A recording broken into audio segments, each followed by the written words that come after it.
Hi, everybody. Welcome to another episode of Let's Dish the Dirt. We have a very special guest today. So bear with me. We've not had a guest before, so this is a little different for me. Um, and we are going to have Claire from Growing Plotty join us. So I'm going to bring her in right now. Welcome, Hello. welcome, Claire. Hello, everybody. Hello, Audrey. So good to have you. Oh, thank you So for the good to have invite. you. Yeah, it's great to be here. Yeah, so I thought tonight we would definitely get a UK and US perspective on a whole lot of things. So Great. we have a lot of people in the house. Um, Let me just go back here and see if we can say hi. Mel, hello Mel and Pauline. Uh you guys are chatting. Is that Denise? Uh Denise. Pauline Special again? mentions to Denise. Yes. And Jace at Leeton. Kerry. Uh, Carrie, hi. Who else we got? Robin Miller, hello. I just started following Robin on Instagram. She has a lovely Instagram channel. Who else do we have in the house? Anna, hello. We've got Okay. Pam. Oh, Pam's Pam, here. hi. Yes, Yeah. great. Oh, Pauline. Sharon and Stephen, good to see you all. And Mary, Max. Mary from Australia. Always good to have you. Megs. Oh, this is lovely. Okay, so we thought we might start by talking about spring harvests. Have you um, have you all been experiencing I do not even have all of my produce in the ground. I don't have my peppers in yet. They're still hardening off a little bit. My squash, summer and winter, and cucumbers and beans are all still under my grow lights, but I'm having a whole lot of harvests happening at the same time.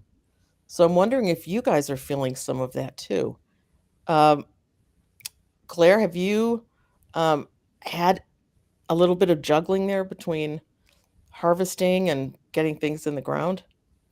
I have a little bit. I'm not harvesting loads at the moment. I've got plenty of strawberries coming, and I've had some baskets in the greenhouse, a couple. Yeah, So I've had those, and I did have mustards and chard over winter, and a bit of lettuce, a bit of lobjoit's cos in the greenhouse as well. okay. So that's all flowering now.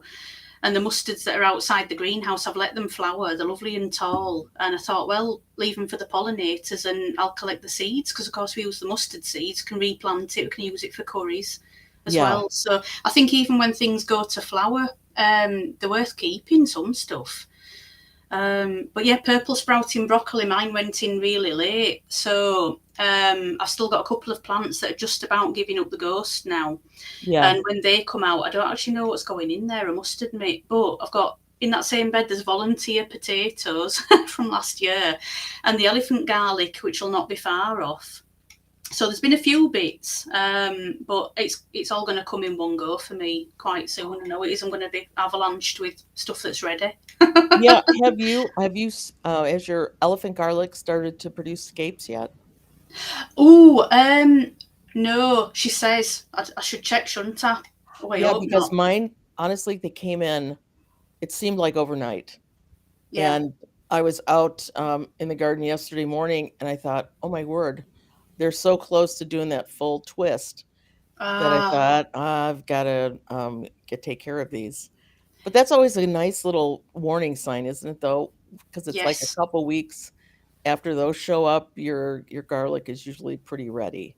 Yeah, So, yeah. I think yeah. elephant garlic's fine. The main bed of garlic I've got, I think there's about 90 in there, and I've had some scapes off that. Yeah, I'd forgotten about that. Yeah. Fried them up and put them on a pasta sort of Oh, thing. Well, I think I yeah. mentioned it in the chat last time, didn't I? I made a Yeah. pesto and put them on top, and Yep. there's some more to take off, and some of my little onions where some of the garlic's failed. I plugged with some little onions, and they're actually flowering as well. But I think it's just because it's been so dry. Yeah. The red onions, yeah, they're the main culprits that are Well, trying yeah, to and I grow. think everything is coming in quicker because it's been Mm, so hot and dry. At least over here it has.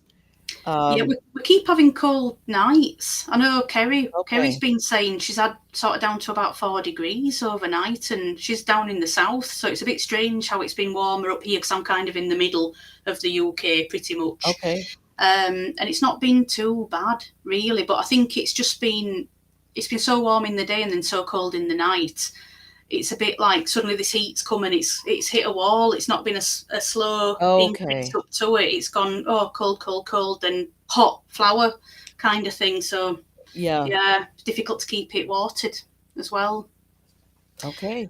Mm, Uh, I'm trying to think. I've had spring broccoli, which is broccolini or broccoli rabe, and that went to flower very quickly. But mm, I left some for the pollinators. But then with those kind of things, if you do keep cutting those, it'll produce more sprouts. So yeah. I went through the other day but I left all the flowers out there so they could buzz around them anyway. So Did they get smaller and smaller? Because I know when my sprouts failed, which I was quite pleased about, because they started producing the lovely little flower heads very similar, and yeah, they just got smaller and smaller and smaller until it was a bit like playing a Sims game where you're right, trying to right, pick them and eat them, pick them and eat them, and then they just go, no, I've taken over, and they right. just all Yeah. flower. I think they're good for a couple pickings like that. And then it's like, well, that was good. It was fun. Time to go. Yeah. Time to go. So does anybody have any questions for us today? And if you do, please put a Q or type them in capital letters. But I'm going to go back here and see if we have any comments. Uh, oh, Carrie, let's see how this works here. Oh, you go. Uh, Only got my winter squash and courgettes in today, and my first strawberry today. Wonderful. Nothing like that first. I'd forgotten how warm the strawberries are when you pick them right off the bush. They're lovely, lovely. So yeah, I don't even have my winter squash or zucchini in yet. No, I don't have any cukes in yet. No beans yet, but they're all coming along. Beans, brews, and bread has only just putting climbing French beans, courgettes, and cucumbers myself. Elephant garlic still bulking up. No scapes yet. That's okay because I love that you get that little tease of what is to come once you get those scapes, Oh right? yeah, Yeah, yeah. yeah. Good point. I did make a lot of pesto from scapes last year. It Mm. was so good. So good. We have a comment here from Robin. I'm all planted out. Well, I'm very jealous. But you're harvesting greens, scapes, radish, bunching onions, and strawberries. Lovely. We have had an incredible lettuce harvest this year, and still going strong. I think spinach is already done for me. That bolted pretty quick. We had great harvests of it, but it just does not like when the weather gets too hot, does it? Mm. Uh, so have you been dealing with a lot of bolting, Claire? Oh, I wouldn't say a lot, at least not yet. I suppose, because if I say it'll bolt, won't it straight away? Because I have luck like that. I did have chard overwintered, which I had a few pickings off, but that's bolting now. And Yeah. the Cavolo Nero kale as well, that's growing at home, that's all bolting. And again, I've let it because I can collect loads and loads of seed. Hmm. And it's always better, isn't it, once it's grown once in your own soil, to collect it and plant it out again. It seems a lot stronger. Right. Now, um, have you found that once you overwinter, a cabbage or chard or anything that it will go to seed quicker? I think so. Yeah, I'm Okay. not brilliant at brassicas, I must admit. Not last year, year before, I did some Savoy cabbages and some things like that, a variety of different things, and so excited. They pulled through winter, and then as soon as it started picking up, they just flower. Yeah. Yeah, I was like, oh, thanks. Yeah, I had my first kale ever over winter, and it was looking wonderful, and then all of a sudden, boom, gone. Yeah, So yeah. I've kind of found that with anything that makes it, it doesn't make it long. You've got to take your opportunity and eat it straight off. I should have picked it way almost immediately, right? Yeah, And I didn't do yeah. that. Yeah. I'm hoping my lettuce stays okay because they don't like it so hot and dry, do they? But at the moment, I'm managing to water them because I've interplanted my lettuces where I've got the corn at the back of the plot, and I've interplanted some potatoes as well. But now they've grown crazy; they're all sort of covering the lettuce, so I might have to take those out. Okay. So when the corn gets watered, everything's getting watered by default. But I've got some lobjoits cost and some Webb's Wonderful, and they are hearting up now, which is quite nice. And I've got it between the parsnips, the prize-winning parsnips. I haven't even planted mine yet. Oh So no! I know. I'm a wee bit behind this year. Yeah. Oh, Margaret Oh, Alice is asking, what garlic gives scapes? Any hardneck garlic will give you a garlic scape. And elephant garlic is a hardneck. So it's all the garlics that you can't braid that will give you a scape. And they don't last as long.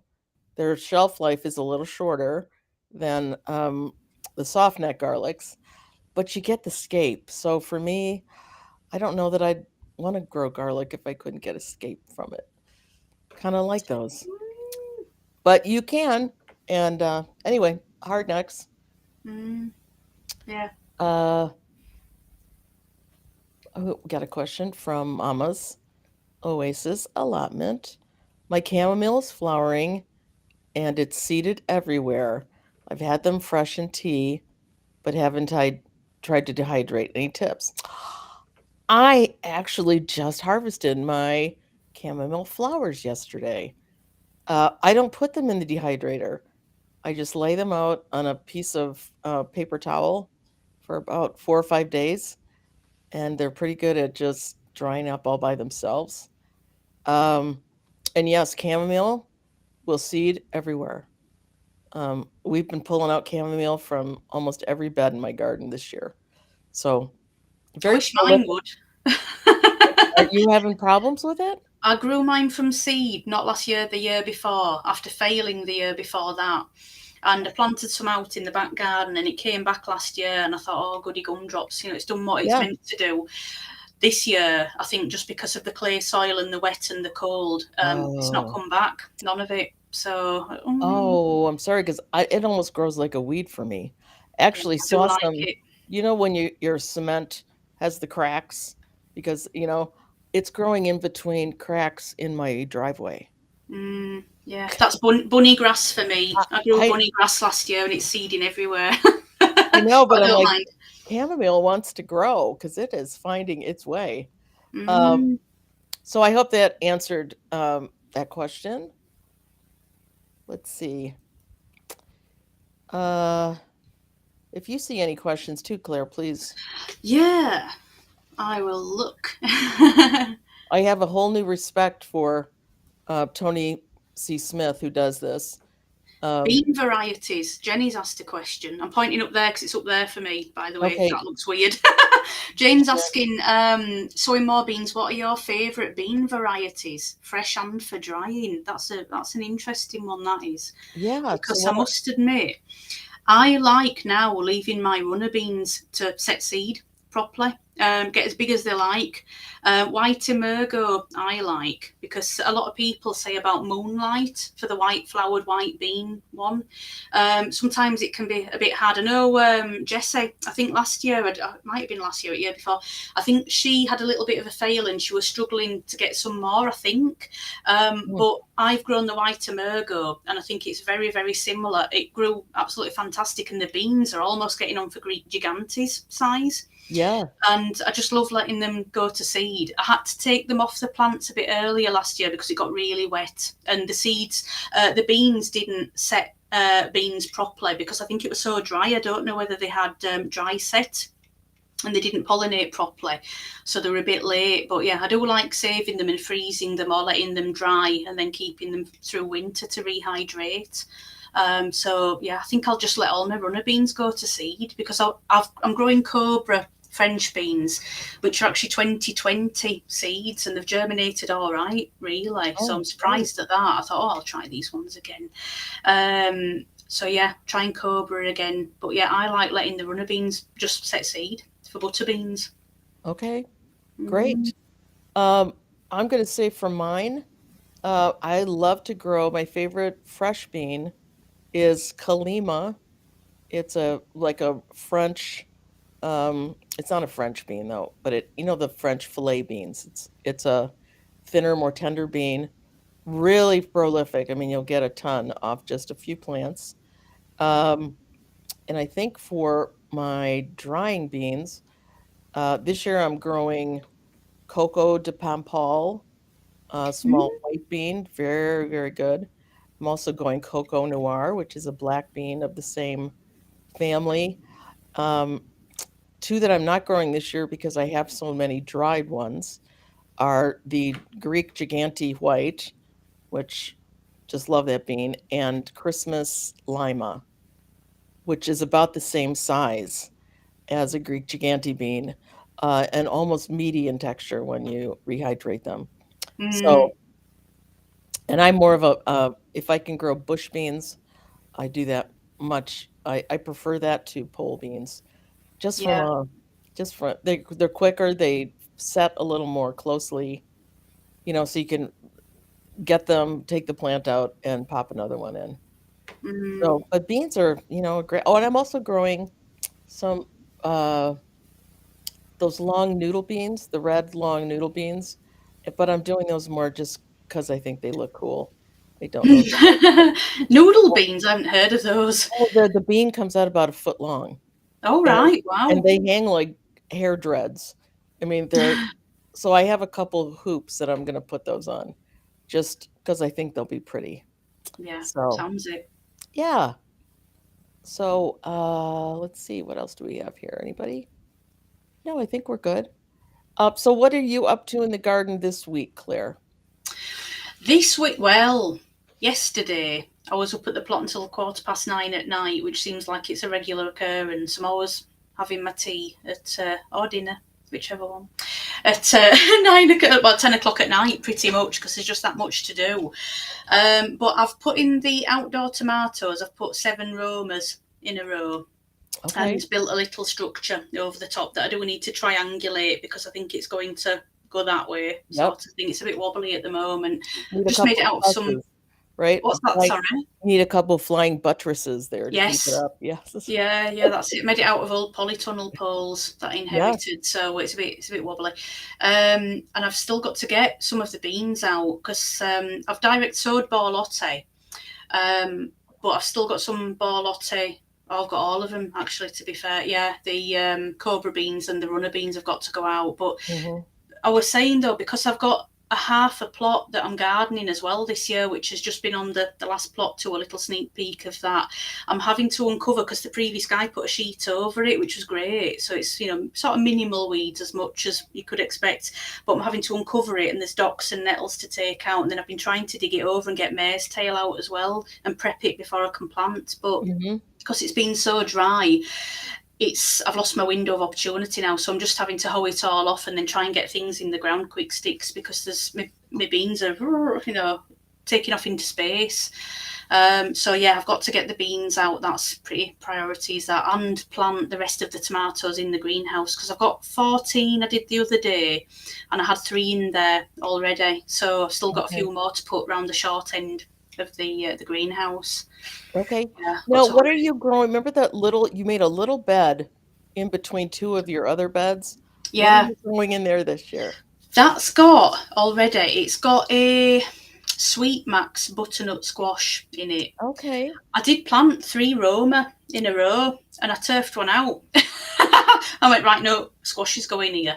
And Yeah. I've chopped the bottom off a big pot and I've sunk it into the ground to give it a bit more root run as well down. Because there's my pea structure, I've got my tall twigs right at the side, so I'm Right. making it go that way across to it just to share a bit of space. And yet the 3 Romas are still there. It's just the one that I turfed out is now at the front, so they're now in a little L shape instead. And oh, and I Okay. put a tiny, no, it were a pepper. It were a sweet pepper. I've been growing one for 3 years called Pustergold, which is a Polish one. And I'd read it was meant to be quite good at cooler temperatures. I failed twice. And then I got some really rubbishy little, I mean, they are quite a small pepper, but it didn't do so well. So I had one really small plant. And I thought, well, you can take your chances out there. And if you die, I don't care because I Okay. don't owe you anything. You've been really naughty. And anyway, if it does nothing at all this year, I'm not. I'm sacking it off. I'm not doing that one anymore. I've given it enough chances, so yeah, that's what's in Okay. it. Okay. We've got a question here from Robin Miller.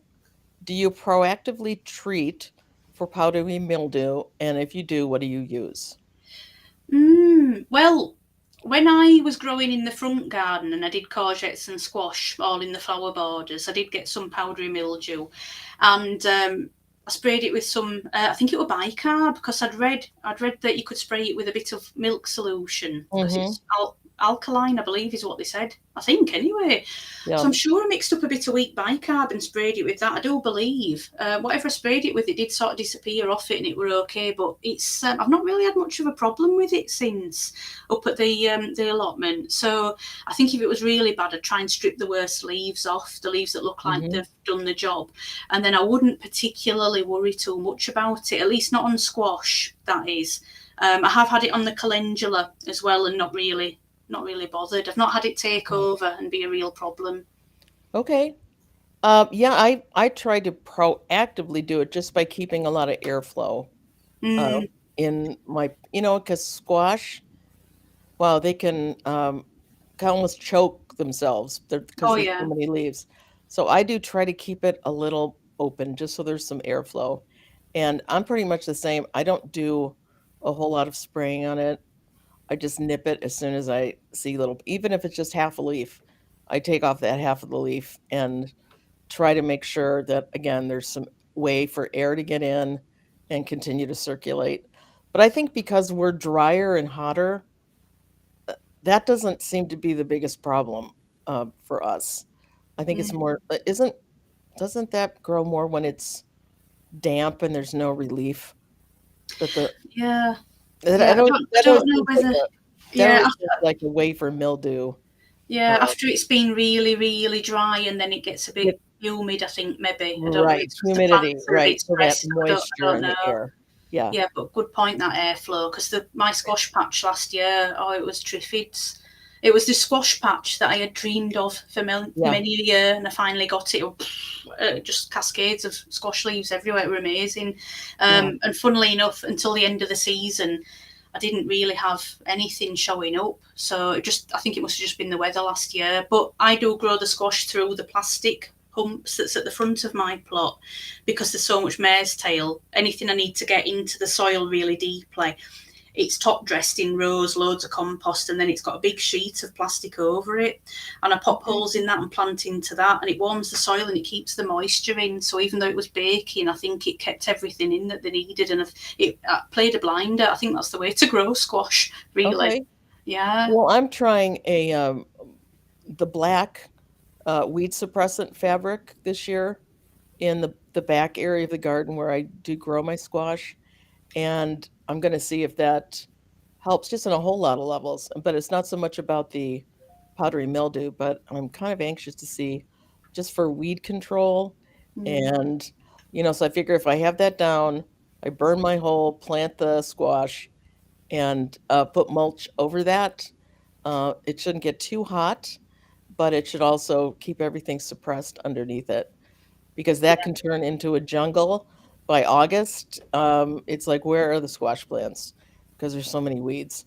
So I'm hoping that that's going to help. I'm hoping that's going to do something this year. Yeah. Good plan. Good experiment. Well, you got to keep trying, right? Uh, Mm. we all know what we don't like, so I try to do everything I can to uh, overcome that. Yeah. Uh, let's see. Oh, I did see a question about dahlias. Uh, and I gotta say, I just jumped into the whole dahlia pool this year. This is my first year growing them. It was about, I think it was, the individual had the dinner plate dahlias. Oh, here it is. Here, oh, pom pom dahlias. Here we are. It's Mike's allotment. Growing pom pom dahlias from seed this year, which are about 12 inches tall, but quite leggy. Should I pinch out the top of the plants to encourage them to bush? Uh, Again, I'm not an expert on dahlias. My first reaction would be, yeah, pinch them down right above where two leaves are coming out. Um, but then somebody later said that Eli and Kate did one on their channel about dahlias. They love dahlias and they grow a lot of them. So they might be a better resource. Unless Claire, what is your experience with dahlias? Um, this year, awful. It's my fault because I left them in the ground. A lot of them just ran out of time harvesting, Mm. preparing all stuff like that. And because it's clay soil, Right. there were no way anything were going to come back. I dug up a few, and yeah, I've been a little bit late to the party because the flowers always suffer for me because all the veg and stuff. But I have potted up a couple and put them out. But I don't. I'm not brilliant at them. I've only grown them for about 3 years, and I don't really pinch them out. I must admit, people pinch them off quite harshly. I've not really tried that, so yeah, I have had them flop all over. I must admit, and just staked them. Yeah, I think because some like the dinner plate dahlias, I know the blooms are like 12 inches in Oh, diameter. yeah, Uh, so you have to stake those, or all you'll be looking at is the back of the flower, right? yeah, Um, but they are a little bit fussy, right? That you have to dig mm, them up. So I put mine in yeah. pots this year, and I'm gonna just try putting the pots in like and maybe in our garage, so they maybe get a little light. I'll give them a little water during the season, but Mm. and see if they come back because I'm thinking that might be the only way I could do them. Yeah, because thing is, when you've grown, I mean, I grew some from seed as well. I mean, they were only Right, little ones, little mignon ones, and when I dug them up, I were amazed to find a tuber. I don't really know why, but it was a bit like a potato reveal or a right, carrot reveal. It was like a daily reveal because there's actually a tuber there, and it grew from the right. seed, and it were amazing. But Yeah, your regular ones, I mean, you've got it's like holding a piglet. Is your your daily tubers once you dig it up. sure. I, I was saying once about homegrown garden. That YouTube channel. She grows loads of dahlias, and she's got loads going on this year for her wedding flowers. And the amount of tubers she's got to store them all in the flats where she lives in the cellar down Yes, below. Fortunately, she's able to. But I mean, if you've got, I don't know, 20 or something of these huge things like that to right. store, oh, what a job! And if you want to mulch them, because trying to think what I've done mine in. I tend to just pack them with shredded paper from work because I do take the paper and chuck it in the compost heap, or I do just pack that round it. Try Sure. and make sure that a lot of the soil's off, so there's not much moisture still on them and whatnot. And you pack them in something, wrap them in one of the potato sacks, one of the Hessian bags, and they've just been on the garage shelf. But I have had one or two of them that have dried up a bit because I've been too late to it this year, and I think I've only maybe got two that are probably going to pull through. But never mind. They're cheap enough to buy, though, aren't they? And you go down some of the shops, you can get mixed bags, and I mean, I can't do it now, a bit late now, but never mind. You lose something every year, don't you? Win some, you lose some. Last year were great dailies. This year rubbish. Well, I think too when you're relying on tubers or bulbs or things like that. I mean, I think a lot of you know that I'm not a squirrel fan, but they just love to dig up all kinds of things that they Mm, shouldn't, and mhm, tulip bulbs are one of them. So you kind of don't know what you're going to get after you plant yeah. them in the fall, right? Because Mhm. how many squirrels have been in there digging around? Well, you could Uh, you could have planted them there, and then you could go, well, they popped up over there. Why? It's because Spot Squirrel buried them over there, for its stash. I don't think they're that clever, but right? Okay.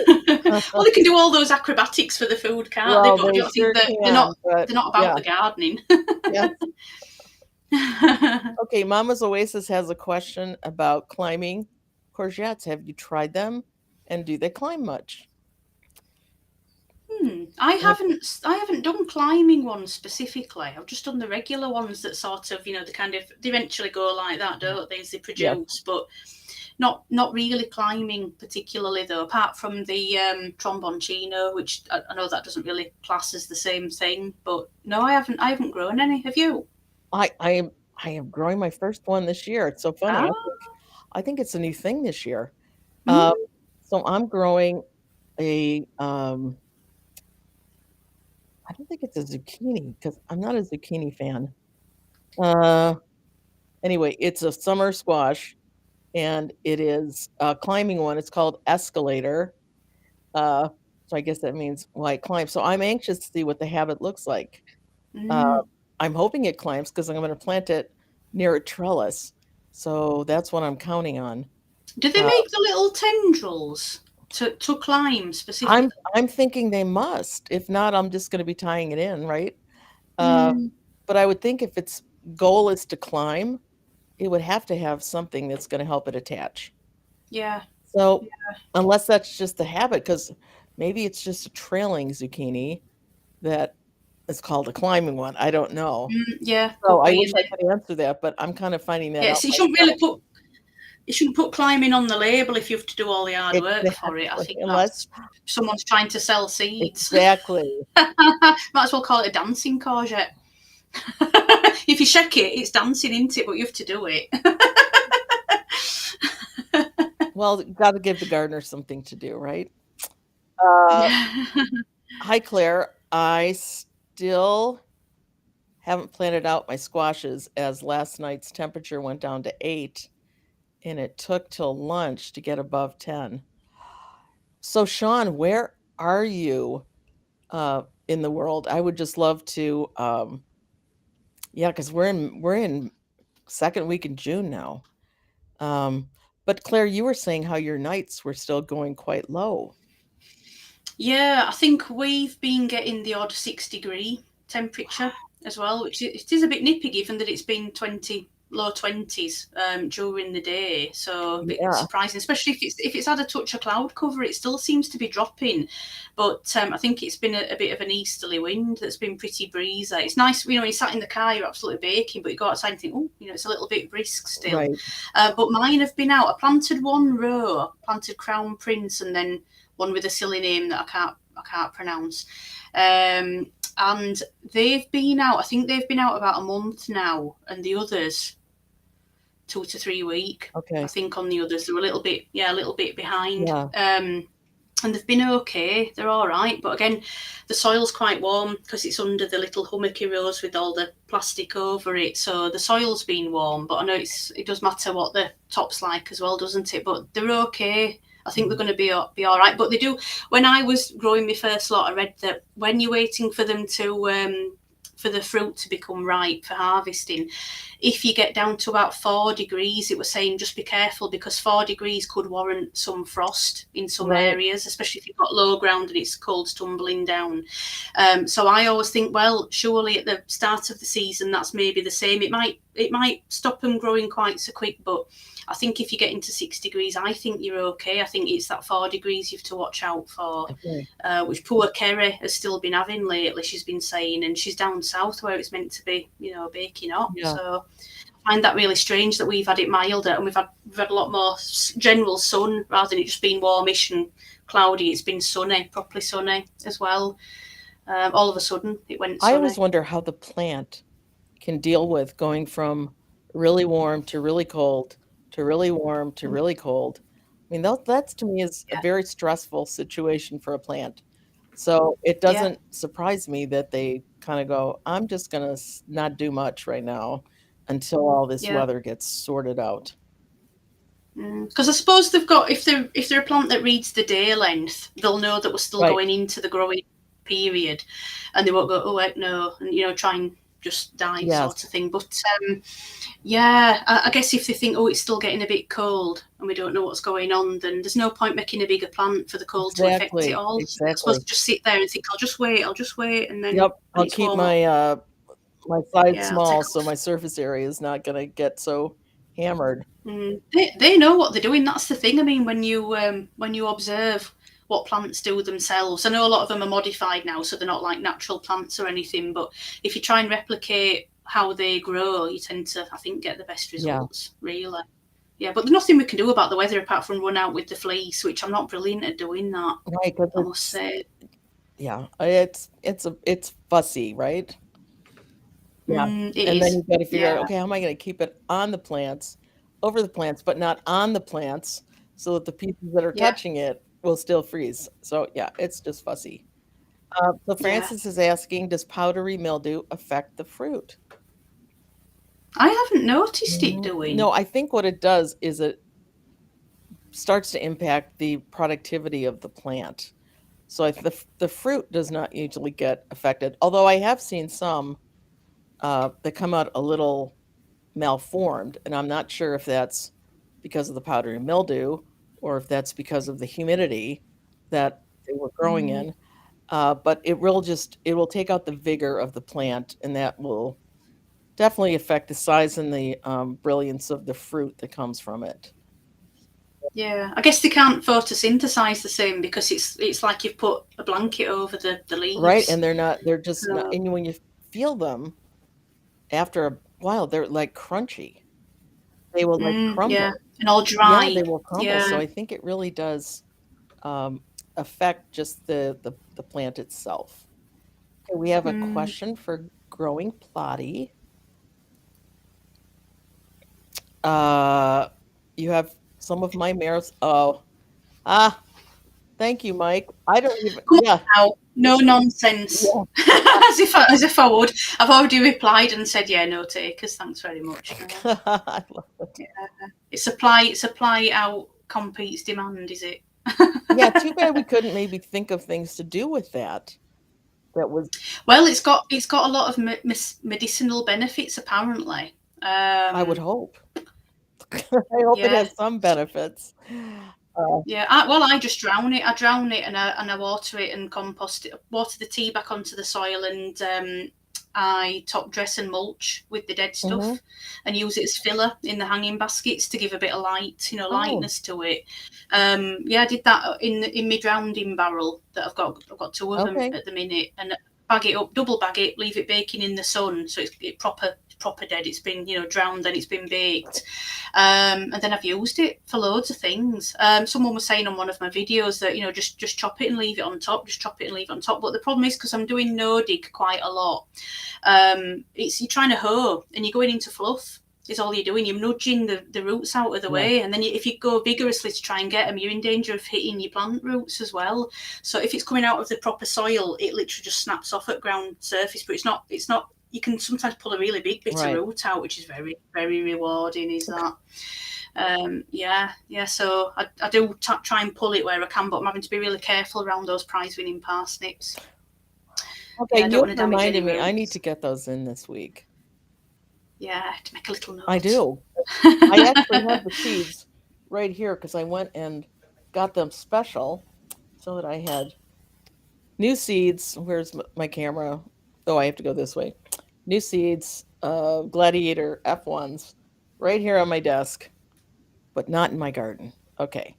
Oh, Okay. So Francis is asking, I know purslane is edible, but it's everywhere. Yes, it is. How can I get rid of it? I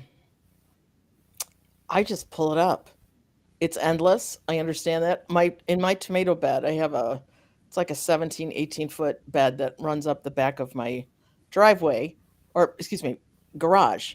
And so I have them running up strings, And in 2 days, that entire bed was covered in purslane. Covered. And I thought, we blinked. Oh my gosh, we blinked, and here it all is. So you can either eat it, Francis, or just yank it out. I do not know of another way to get rid of it. I try to get rid of it as soon as I see it. But now that it's all over my tomato bed, I have no idea what's going to happen for the rest of the season. So what about you? I wonder if, I don't know whether it's the same purslane as what we have, because I know Francis is in British Columbia, aren't you, Francis? I imagine So I'm not just too sure. Yeah, I imagine hers and mine is very similar. Yeah, yeah. I think I know what it looks like. It's a little It roundy looks like leaf. a succulent almost.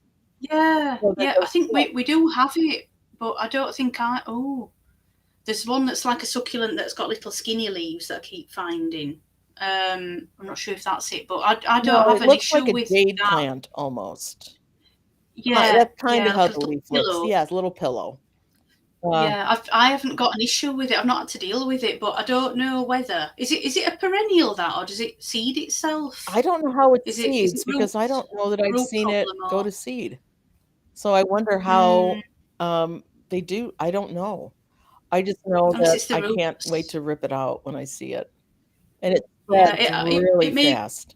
Spreads Yeah, really that fast. might be a candidate for maybe putting suppressant Yeah. over if it is a real problem. If it's because I only do that where I feel it's necessary. And I know there'll be some people that says, well, it's not necessary to sheet the mare's tail, but for me it is You don't want it.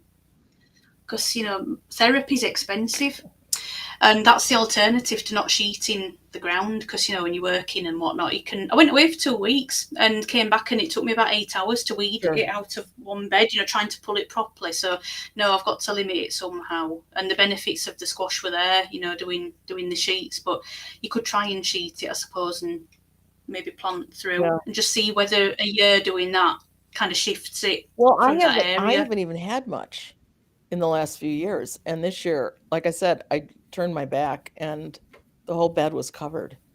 So Wow. I guess the wind blew the right way with the right seeds in the air, and they fell on um, fertile ground. So yeah, I feel your Maybe. pain, Francis. That's all I'm going to say. I really do. Uh, okay, let's.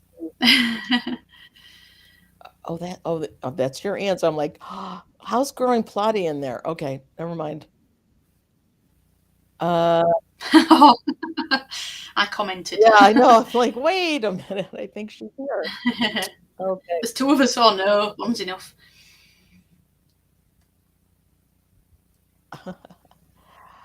Well, thank you, Jeff. That was a very nice comment. I don't know what mantle we're taking up, but thank you. Um, Grapevine Garden, welcome. Hi, Danny. Uh, Hi, Danny. okay, we've got. Oh no, I think this is going to be a humorous one. This is from Jace. You can get pellets for squirrels, 22 caliber.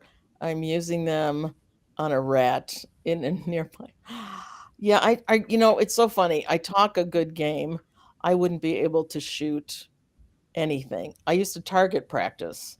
I was pretty good, but I would never actually be able to look at something that was living and shoot it. That's just not. That's not in me. But I'm so glad that you're taking care of the rats. There's plenty of them. We know that they are Mm, not on the endangered species list at all. oh yeah. Uh, let's see. Do we see anything else? We've got Leanne saying, has anybody heard of using alfalfa meal to kill off mare's tail? And she's saying, snip it off, top dress it, and it'll take a few years. Well, I mean, you could say that about weed killer, I suppose, couldn't you? You could give that a go. But I mean, I don't want to put anything on the ground and not be able to use Right. it. And I don't agree with weed killer anyway. We have this sort of little joke up at the allotment because I've got a pal who sprays a bit, but it's meant to be an organic something or the other. and it's meant to degrade to something that's not harmful in the soil. And I'm like, no, no, no. And he always goes, I sprayed this bit, but I did it when wind were blowing the other way, or that kind of thing, because he's kind to me. But no, I've not heard of that working. I've not really heard of anything working where you could still use it at all. Yeah. Because I mean, it did spray this patch nearby, and all the cleavers, that sticky stuff, sticky weed stuff, all that has gone brown. The mare's tail is just sat there, just green, poking all through it. In fact, it's probably photosynthesizing more. Now it's not got the cover of the cleavers. Yeah. So no, I've not really heard of that, but I'd have to look it up. I don't really know whether you can still garden at the same time or quite what. I think you've just got to set it back. Just keep on top of it. Yeah, I just think multi-pronged attack. Keep pulling it. Yeah. How's my orange accordion tomato doing? I have 2 growing. They look a little sketchy, but I think they're going to be just fine. Again, we went from lovely spring weather for a little bit to we are a mile from the sun, and everything was so hot. But I think they're recuperating. I'm kind of trying to give them a little TLC because one of my favorite tomatoes, and yeah, so I think they're going to do fine. I'll show. We just filmed a garden tour, so you'll see them in kind of their sketchy state, but I think they'll pull through fine. Have you ever grown orange accordion, Claire? No, but I did hear that you were growing it and a few other people as well. It seems to be the tomato of choice. I'll have to this get you year some seeds for that. Yeah, it looks great. I think Mel, are you doing it? You have to leave us tell us if you're doing it or not. I think Mel might be growing it. Okay. Yeah, I've seen it though. They're a beautiful tomato. Because it looks like you could go like that, doesn't it? Well, and I still want to make it into like a self-contained caprese salad, like slice it where all those little ridges are and put mozzarella and basil in there. That's been my dream. Like that would be the showstopper that you take out to the table, right? Would you do it like so? It's a bowl. Yeah, I would do it just like the tomato grew. Oh, take it to work. Yes, it's packed lunch, isn't it? Oh, that'd be a lovely lunch. It would. Everyone would be jealous. Mind you, I took one of my purple heartthrobs into work, and my boss went, "It looks like a potato." I was like, "Well, guess what? It doesn't taste like a potato." Yeah, it was like somebody had insulted my baby with that. Like your baby's ugly. I know. No, tomato. We share a love for that tomato. So yeah, it's one of my favorites of all times. Yeah, I've got 3 or 4 planted in the greenhouse this year. I can't remember how many. Maybe 4. I think it's 3 Abraham Lincoln, but they're really small. Of mine, I had trouble starting those. Never mind. They'll probably catch up. Well, I think things they kind of do, or they die. Right? That's kind of they either get it going or choices. They grow for compost, right? Oh yeah. Okay, let's see.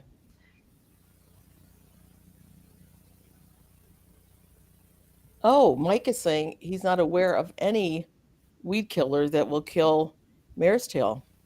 Wow. Yeah. Mike, are you in the UK? I've forgotten. Apologies. But there is one called curtail with a K. I don't know whether you've got to have some sort of license to use it now. I don't know. I'm not sure if you can buy it as a regular person. But yeah, it said it's got a silicon coating on it. It's full of silicon, and apparently the Romans used to dry it out and use it to buff their armour with. And when you let it to go dry on the surface, it goes completely white and crumbly and really weak. Loads different from when it's like if you show a vampire sun sort of thing, it goes like that.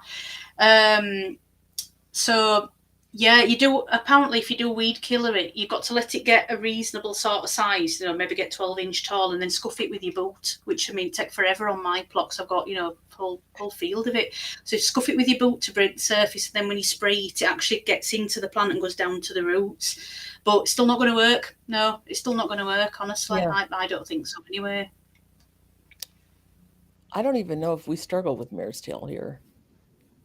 I think you do have it. I just may not have. I just I don't have. I've done no dig since we got here. So and I do it all in raised beds. So I guess even if we had it, it probably can't get up the. And my raised beds are very tall, so It'd get it'll. up. No, dig don't work on it, not at all. Okay, well, I don't. So far, I haven't. Maybe I shouldn't say that. So far, I don't think I've had to Mm. deal with that. Yeah, it comes up. My asparagus bed, I think, 600 mil, 2 foot tall, and the compost has shrunk to about, well, it's probably about 40 Hmm. centimetres, something like that. And it comes through there, and even the beds, I've got 3 beds that are tanked. They're actually lined with plastic all in the bottom with just a few little holes, and then it had all wood chip in the bottom to absorb moisture, and then it were all really built up on top of that, loads of compost. And it's finding its way through that. Yeah. It'll even find its way between the plastic liner, like the compost bag liner I've stapled on, and the wood. It'll find its way and it'll start poking up and going, "Hello." Okay, then I'm not. Like, I'm oh, not battling that because I've not seen any weed that has done yeah, that. yeah, it's awful. Uh oh, Robin is growing Brad's atomic grape for the first time. Uh, yeah, they are. They look weak and pathetic and sad, and then all of a sudden they'll kind of burst to life a bit and give you a whole lot of fruit. But you'll still go, how can all this fruit hang on these really sad, pathetic looking branches? But it does. And my grafting of Brad's did not work this year. So I am actually going to be starting some more seed just to practice my grafting techniques for next year. Because I think if I could graft that on some good rootstock, we might be onto something with those Brad's atomic grapes. So uh, let's see. Yeah, I really do have a whole new appreciation for what Tony has done on Potty Mouth. A lot of mayor's old discussion. Oh, it's yeah. You get a bunch of people with mare's tail together, and they could just talk about it and complain all night. Whoops. Uh, I'm not growing Brad's this year. I grew it last year to jump on the popular person bandwagon because obviously I'd heard so much about it, and I did try, the side shooting technique, and it worked. And I did get another plant that fruited a little bit, okay. but I didn't know. It's not conclusive enough test. All right, so I'll say that because I don't want to upset you, Audrey, because I know you love Oh no, it's Brad's, but okay. I Quite frankly, we all have different taste buds, and we all like yeah, different I things. didn't think it was. I didn't think it was that remarkable. At Oh, least the ones that I grew well, compared to some others. But yeah, it's true. Everyone's got slightly different yeah, and tastes. to me, it was like really tomatoey, and I liked that. Hmm. It just felt like extra tomatoey. Um, Yeah, but then I also like, a sun gold, which does not I taste love some tomato at gold. all. Um, Mm, but I also have a yeah. son-in-law named Brad, so I think I was Ah. kind of just, yeah, I think I need to grow that. Um, Yeah. Oh, we mentioned the was it the Audrey's Love tomato, and I think you've said you've grown that before. I did grow that one year. Yeah. I love those dwarf tomatoes because they're so Mm, much easier to, the yeah. whole uh, pruning is different. Like there essentially isn't any pruning, and they don't really kind of take over like the indeterminates will. What do you Oh think yeah. of Abraham Lincoln tomatoes? Well, funny that you would ask that. I, for the first time, am growing a Abraham Lincoln tomato, thanks to Claire, who sent me a seed, which I think is so cute because I do think they originated over here. Right? I, Well, I think I they would must have. I would guess just based on the name. Uh, so I don't know. I don't know that I've ever tried an Abraham Lincoln. So I'm kind of excited to try that this year. Mm, Uh, yeah, they're fabulous. For me, I think they are the quintessential tomato of those. awesome. They're baby bears tomato. They're perfect. Okay. Not too big, not too small, not too sweet, not too tart, all that kind of Oh, thing. it's a And just Goldilocks tomato. yeah, that's it. They're absolutely wonderful. Yeah. Wow. Question: could you graft brads on a determinate or bush tom? Uh,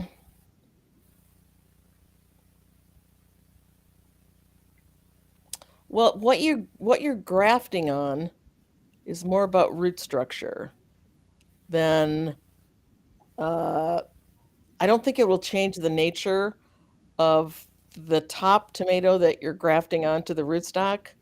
I think that will retain its own nature, but you're doing it because this other tomato has phenomenal root structure. So, interesting question. Hadn't thought about that, but I don't know that it will make an indeterminate a determinate. Yeah, I don't I don't think that's how it works.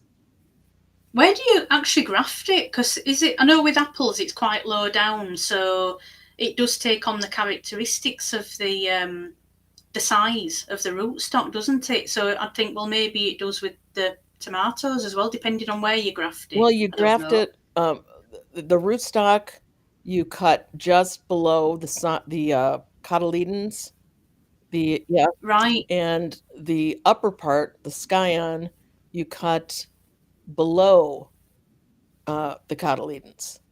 So I Mm, think there is something about that that maybe dictates the nature. But I know with a strong root system, it could should make everything look grow better and do better. But I do not think it will change the nature of the tomato because you're still going to get Brad common trait mm, tomatoes, right? yeah. And you don't want the tomatoes that are on the rootstock because they're not being bred for the tomato. They're being bred because it's great roots. And Mm, most of that rootstock, which I might grow one out next year just to see what it does grow, are supposed to be pretty pathetic tomatoes that you really don't want. They have no value as a tomato, but so yeah, I wouldn't think you could do that. But that's a very good question. Very good. I think the Pantano that I've got from Tomato Revolution, it's meant to be quite an ancient sort of Roman one.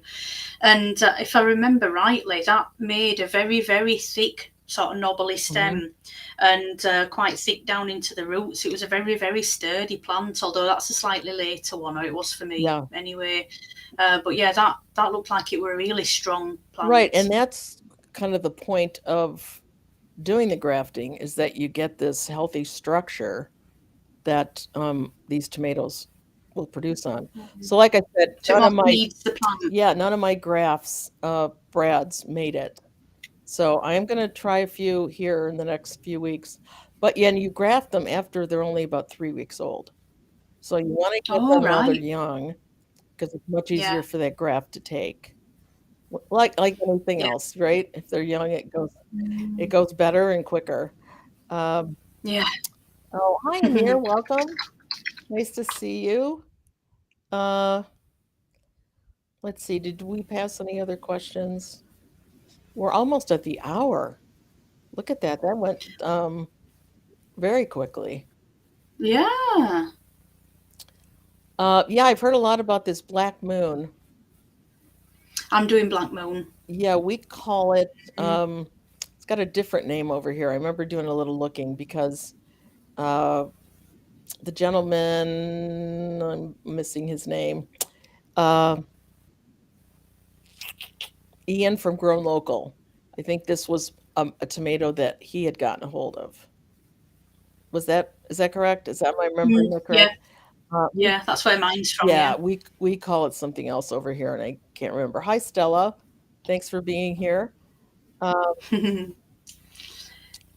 yeah, so I'm anxious to see what that one looks like or what anybody thinks of Yeah. it because that seems like I don't know, it's new, but it's new maybe to this group. Mine's grown a little weak so far. I've got some that are really small, a few different types, but yeah, all three of the plants that I've got for that have grown pretty weakly, I think. Okay, And I think they germinated okay, but I don't know. It's a new one on me, so fun to okay. try. Now, do any of you, when you get a leggy tomato plant, do you plant it in the trench method where you dig out a trench and you lay it lengthwise and then just let the top of it pop up? Do you guys do that? I haven't done that, but I have got a couple that have flopped over and gone sideways out of the pot. Yes. So I could try it. But it's amazing I how think if you I have a video mm, coming out on tomato planting, and I ended up having a couple that were the most incredibly leggy I've ever grown. And so I showed that, and I mean the plant immediately wants to grow straight up. Like you don't even have to do it hard. It just wants to grow, and it's happy to make, because then it'll make roots in that whole area that's mm, been planted. So you really end up with yeah. a pretty strong plant. Um, yeah, okay. Is anybody winter sowing them? Because there's a few of us going to be doing that. Because I've had great success with winter sowing last Of year, tomatoes? and yeah, there's a couple of Okay. people that are joining in. We're going to just do a bit of an experiment, probably with various ones, whatever we fancy. But I had a lucid gem and aroma, and there were very late ones last year, last few that came off the plant, and they'd just gone a bit squidgy, when you don't get to your bowl full Yeah, that you've picked in time. I thought, well, so I've squished it into some compost and put them in the milk jug in the yeah, greenhouse. I think it was 23rd of November. I did the Roma, started checking on it, and they started popping up. And even though it was sort of -6, -7 degrees, they've sat there. Because my theory was they pop up in your compost heap once you start messing with it in spring. It's probably a candidate for winter sowing, and it is, turns out. So, and I've got that many. I planted one Roma, potted it on, and then I came back to it. It's in one of my little mini videos that I did about it, and there were loads more coming out that had germinated all in that same little pot. So wow. I think winter sowing could be a bit of a new thing, because I'm going to try it with a load more this next year. I'll save some seed as well as an insurance policy, because the Lucy Gem didn't do so well. But if they start germinating, you leave them out in the cold, you don't have all that, because it's a faff sowing all your Right. tomato seeds. And if you just look in your pot and you go, oh, look, I've got loads of them, loads of them, loads of them, then just put them on, put them on. It's hard work. You've missed a stage, really, because you've done it back end of year when there's nothing to do apart from squelch around in the mud and build Yeah, beds. I Well, I that's me. I That's do I me. do winter sowing a lot. I've never done any of my hot weather plants. Well, they do it themselves. That's the thing, isn't it? Again, you observe and watch what happens. Well, mind you, you don't have compost heaps, do you? Because you're not allowed. Well, not like, yeah, not like we are in a Mm, garden. Yeah, yeah, but I mean, here, chuck right, your plants in right. with a couple of old ones on, and they start growing themselves. It's saying to me, do them. Yeah, yeah, Mm. wow. I've never grown any of my hot weather plant. Maybe I'll try that this year. I haven't heard anybody. I mean, I could look for it and I'd probably find somebody's done it already, but I haven't seen anybody with who I follow doing this. I was first one in my little bubble Okay. Well, that's I've gone, oh, seen some do people do it, it. but they don't put it out as early as it's more Mm. like March time you put those out.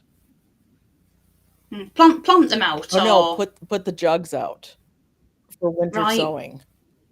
'Cause we're still Yeah, cold here in March, like very cold. yeah. There's going to be Yeah. that. It's interesting actually to do the experiment and see, because um, Denise that's doing it, who's up in um, Lake District, she said she'd have a go, and Will Flying Gardener, he says he'd like to have a go Oh, as well, wow. and he's down south, so we've got three of us kind of spread out Yeah, reasonably in England. So we'll see if we have a success. It'd help if we did the same varieties, because like I say, with the Lucid Gem, it's a bit inconclusive because I only got one that came up, but Roma is an outdoor tomato, really, so I don't know whether that has helped it or whether it was just the tomato itself, the viability right. or something. I don't know, but it's going to be interesting to see if you do put them out and they get a freeze. Will they then start growing when they know it's the right time to grow? Because when they start growing, it's best time, because they know what to do, don't they? Just let them get on with it. Right. Yeah, Which when to I take first me off the Yes, steering wheel. yes, when I first started doing winter sowing, I couldn't believe. It seemed counterintuitive to me, and I did it, Yeah. and I thought, "This is the greatest thing." Like, of course they'll do this, they wanna grow. Yeah, if And anything will set seed, drop its seed and then yeah, sit through and pop up again like calendula does. I think give it a go, because it's telling you. Straw flowers, they're brilliant winter sown. They are absolutely okay. fab. Yeah. Oh, well, we'll have to talk about that more. Mm, That's a whole topic in and of itself, right? yeah. So, hey, Yeah. we're over the hour here. So, Claire, Thank you so much for being here. It's been Thank lovely you. to Yeah, interact with you like live thanks to all the time. watchers, all the chatters. Yes. Yes, lovely. No, we're so thank you everyone for being here. I appreciate that you take your time out of your very busy schedules to come and be here with us live. But it's our pleasure. And again, Claire, thank you so much for being here. You're welcome. And I will see you all next week. Same time, same place. Take care. Have a great Bye. week. Bye now. Bye, everybody.